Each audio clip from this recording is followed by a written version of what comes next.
A habit is a redundant set of automatic, unconscious thoughts, behaviors, and emotions that's acquired through repetition. So if you think about it, people wake up in the morning, they begin to think about their problems. Those problems are circuits of memories in the brain. Each one of those memories are connected to people and things at certain times and places. And if the brain is a record of the past, the moment they start their day, they're already thinking in the past. Each one of those memories has an emotion. Emotions are the end product of past experiences. So the moment they recall those memories of their problems, they all of a sudden feel unhappy, they feel sad, they feel pain. Now, how you think and how you feel creates your state of being. So the person's entire state of being when they start their day is in the past. So what does that mean? The familiar past will sooner or later be predictable future. If you believe that your thoughts have something to do with your destiny, and you can't think greater than how you feel, or feelings have become the means of thinking, by very definition of emotions, you're thinking in the past. And for the most part, you're going to keep creating the same life. So then people grab their cell phone, they check their WhatsApp, they check their texts, they check their emails, they check Facebook, they take a picture of their feet, they post it on Facebook, they tweet something, they do Instagram, they check the news, and now they feel really connected to everything that's known in their life. And then they go through a series of routine behaviors. They get out of bed on the same side, they go to the toilet, they get a cup of coffee, they take a shower, they get dressed, they drive to work the same way, they do the same things, they see the same people, they push the same emotional buttons, and that becomes the routine, and it becomes like a program. So now they've lost their free will to a program, and there's no unseen hand doing it to them. So when it comes time to change, the redundancy of that cycle becomes a subconscious program.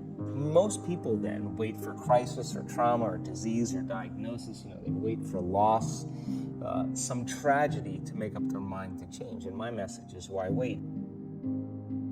And you can learn and change in a state of pain and suffering, or you can learn and change in a state of joy and inspiration. And I think right now, the cool thing is that people are waking up. The moment you start feeling abundant and worthy, you are generating wealth. The moment you're empowered and feel it, you're beginning to step towards your success. The moment you start feeling whole, your healing begins. And when you love yourself and you love all of life, you'll create an equal. And now you're causing an effect. And I think that's the difference between living as a victim in your world, saying, I am this way because of this person or that thing or this experience. They made me think and feel this way. When you switch that around, you become a creator of your world. And you start saying, my thinking and my feeling is changing an outcome in my life. And now, that's a whole different game, and we start believing more that we're creators of reality. If you're not being defined by a vision of the future, then you're left with the old memories of the past, and you will be predictable in your life. If you can sit your body down and tell it to stay like an animal, stay right here. I'm going to feed you when we're done. You can get up and check your emails. You can do all your texts. But right now, you're going to sit there and obey me. When you do that properly, and you're not eating anything or smelling anything or tasting anything, you're not up experiencing and feeling anything, you would have to agree with me that you're being defined by a thought, right? So when the body wants to go back to its emotional past, and you become aware that your attention is on that emotion, and where you place your attention is where you place your energy, you're siphoning your energy out of the present moment into the past. And you become aware of that. And you settle your body back down in the present moment, because it's saying, well, it's 8 o'clock. You normally get upset because you're in traffic around this time.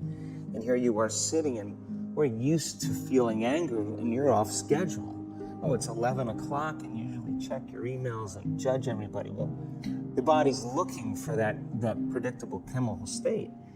Every time you become aware that you're doing that, and your body is craving those emotions, and you settle it back down into the present moment, you're telling the body it's no longer the mind. that you're the mind, and now your will is getting greater than the program. And if you keep doing this over and over again, over and over again, over and over again, just like training a stallion or a dog, it's just going to say, I'm going to sit.